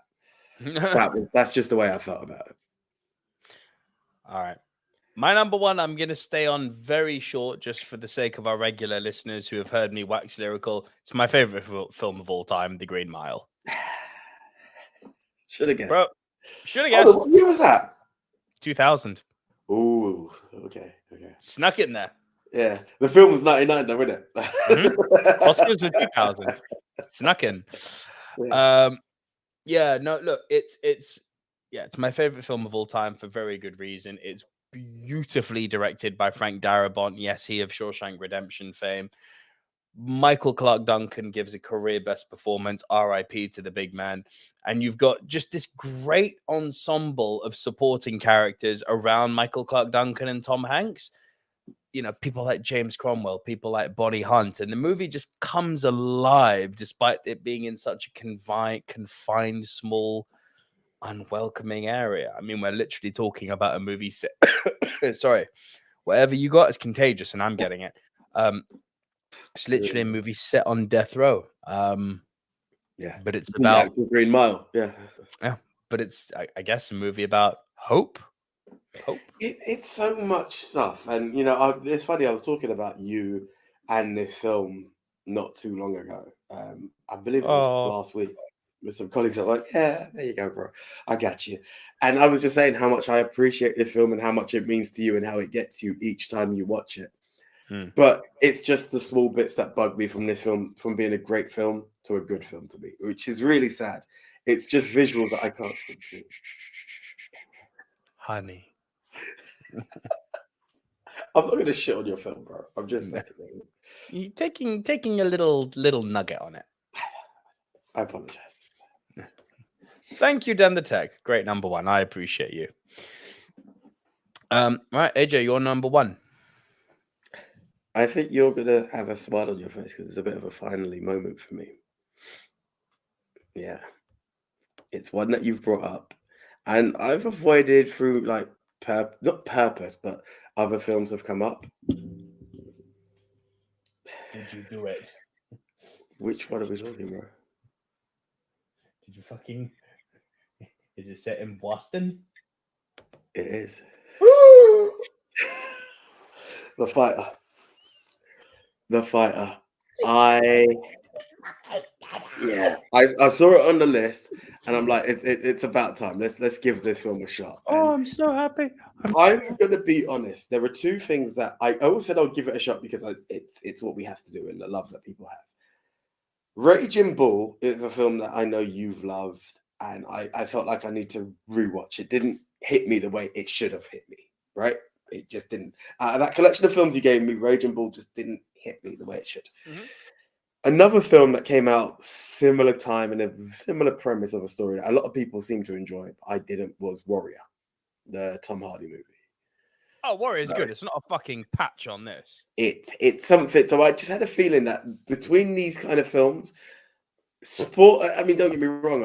I have not seen Creed 3 yet. I've seen your review. Well, partially stopped. You said spoiler, and I literally looked away. I locked away, and the minute you said spoiler, I was like, nope, I need to see this.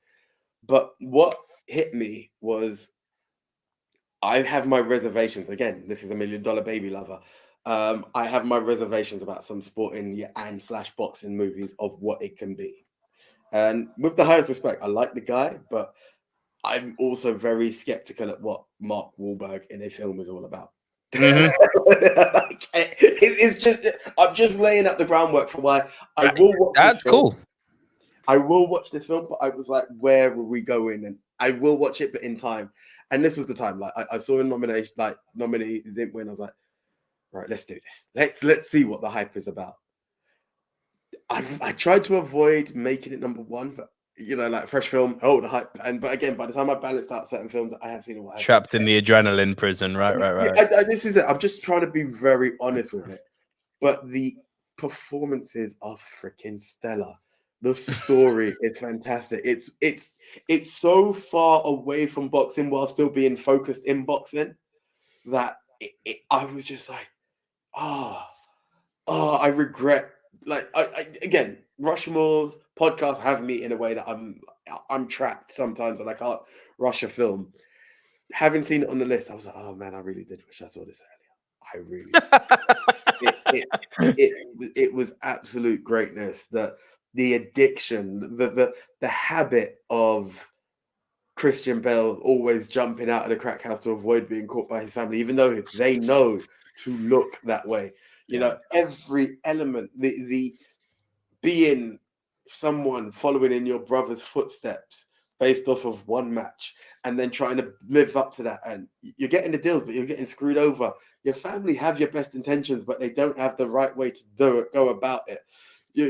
Someone who does have your best intentions and the way that your family attack them, and these mix of angles and which way do you go, and the prison when he advises him how to win a fight, and it's like, will he take that advice, will he not, which way will he go? And it's like, he's getting his ass kicked. What the fuck, he's taking his brother's advice, look how this has fucked him up. Oh, hello. Like, wow, fantastic story, great performance. and great performances, but fucking Bale, man. Like, do you see what I mean now when I say I believe he did crack? It was a bit. I said, it's the way the eyes just and the refusal to blink. I was like, whoa. You have to be on something to be like that. I get it. It was, he delivered, man. He delivered. And again, I know what I'm looking for. Like, Mark Wahlberg is the final piece of the Final Fantasy. Mark Wahlberg is the final piece to the Fast and the Furious franchise. Like, why it's not happened yet, I don't know. So true. Do you know what I mean? That's the true. world. That's the world I expect to see this guy in. What he delivered here. Again, I've not seen that Planet of the Apes, but I'm aware he was Nights, bro. I told you this a few weeks ago. He's really good in Boogie Nights. Do you know what I mean? But there is the other side of Wahlberg, and like he done that Planet of the Apes, which didn't work out, and that his films can be very G.I. Joes and all of that. It's like even your Transformers is like, yeah. Okay. He was in the shit Transformers movies. There's no doubt about that. I mean, it's all of this, and you're like, it can and it can't work out. This worked out. This was like, hey, okay, yeah. Do you prefer it to $1 Million Baby? I feel like I need to watch $1 Million again, but this is ranked quite high now. This is This film is cemented. I'm not gonna lie. It's found. Yes, we did it. So. Just took 6 seasons, but we did it. Hey, bro, shit happens, man. Lots of movies. Yeah, we've talked about a lot of movies. Yeah. They're really good selection, actually. Yeah. Oof. So how didn't shout out for people to Rushmore there. They didn't. Sorry, Gavin, just while we're on that, because you're still to see the fighter, it's on Netflix. So yeah. Was it Netflix? I didn't download it. It wasn't AJ visioned. No, it's Netflix. Yeah, it's definitely Netflix. I don't think it was Disney Plus. It's Netflix. So yeah, if I would recommend giving that one a shot. I would like Top Gun Maverick and There Will Be Blood to be in the Rushmore. Okay. I don't think the Fellowship of the Ring should go in there just because we've seen what happens when you put Lord of the Rings in a Rushmore previously. It goes Vincent Vega on motherfuckers.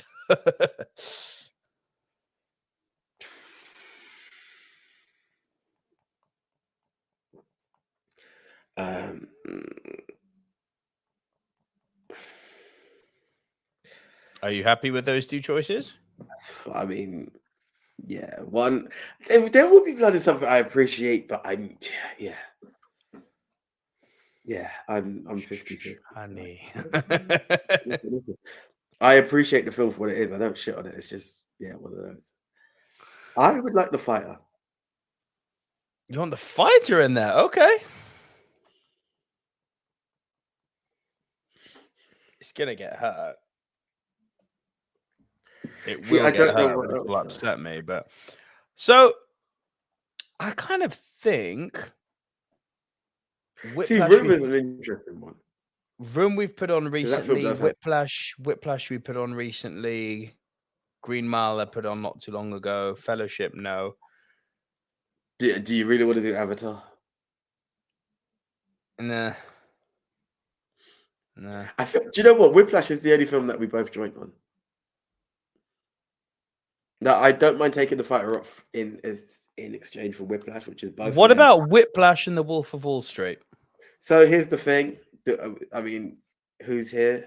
People might want to do the fan vote, which I'm always down for as well.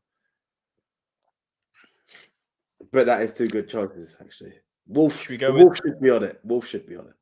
Wolf should be on. So let's go Whiplash because it was a joint. And Wolf to round it off. Cool. It's a good fucking selection of movies there. Before we go into it, I'll read Gavin Mann's top off first. Number 10, Jojo Rabbit. Up. Banshees of Inisherin, my guy. The Fablemans, Sound of Metal, Belfast, The Father, Whiplash, Her, Toy Story 3. And no, I haven't Her watched. I need to watch. Her I need to watch. I know it's an awkward story, but I've learned. It's Spike Jonze, of course. It's an awkward story. Yeah, I've learned to not let those deviate me from watching the film. Ladies and gentlemen, the official movie Mount Rushmore of Best Picture nominees of the 21st century that didn't win in no particular order is There Will Be Blood. Our second entry is We've lost AJ. Fuck. AJ. Come back. AJ. Well, this is awkward. I may have to do this Rushmore by myself if this carries on. I'll give AJ a 10-second countdown. Otherwise, I'm going to round this off. We have a 10. We have a 9. 9 is the magic number. We have an 8, 7, a 6, 5, 4. We have a 3. We have a 2. We have a 1. Right. I'm going to round this off by myself then. AJ, come back when you're ready. Our second entry is Top Gun Maverick. He's not back. I don't see him, AJ. Bro. Yeah. My computer just blacked out on me. I literally, no, I don't know what happened there. I shat myself for 2 minutes. I'm not going to lie. It's not a battery issue. It just died. Yeah, sorry, folks. Where were we? Our third entry is Top Gun Maverick. Has that been said? No, sir. Cool. No, we've done Maverick already. Okay, Whiplash. Yes.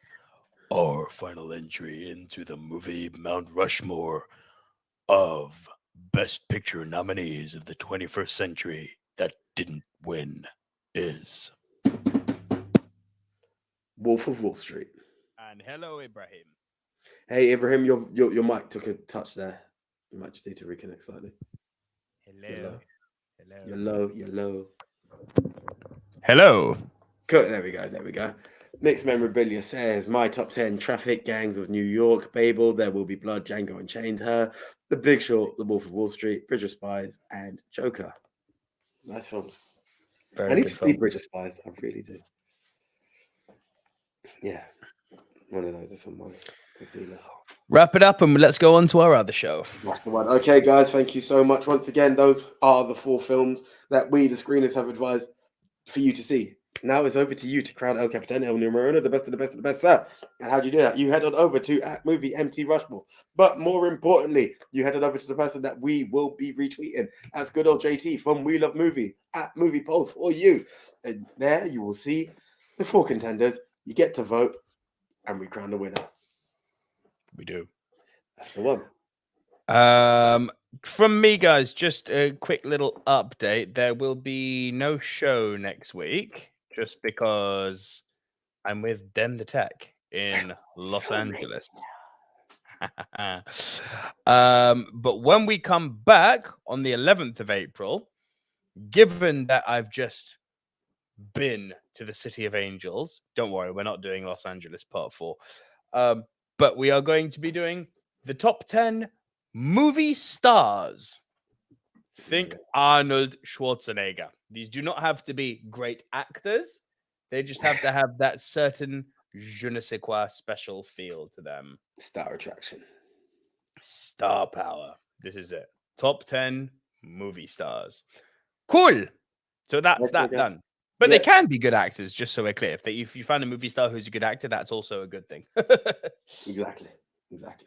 So, guys, thank you very much. Again, tell a friend to tell a friend, tell 5 people to tell 5 people. It will be 2 weeks, so enjoy the break, but don't miss us too much. Just watch back on some stuff. Comment below to let us know that you watch back on some of the other stuff. You're damn right, Gavin. It is indeed a Battle of the Titans. It was a good show. Some really good films in here. A few favorites, but some great films in there. Want to offer promotions to your channel? No. Yeah. Nearly got us. Anyway, nearly got me to read that. That can happen. So, guys, until the next time, I am the one AJ Anthony Jordan. I'm Double V, Nico Liro, # Maverick was robbed. Oh, well, we're still on it while on the topic. And just before the music kicks in, I'm going to say it one last time. I'm not going for Black Panther, but justice for Angela, because Angela Bassett was most definitely robbed. So until the next time, guys, I am the one AJ, and we are out. See ya.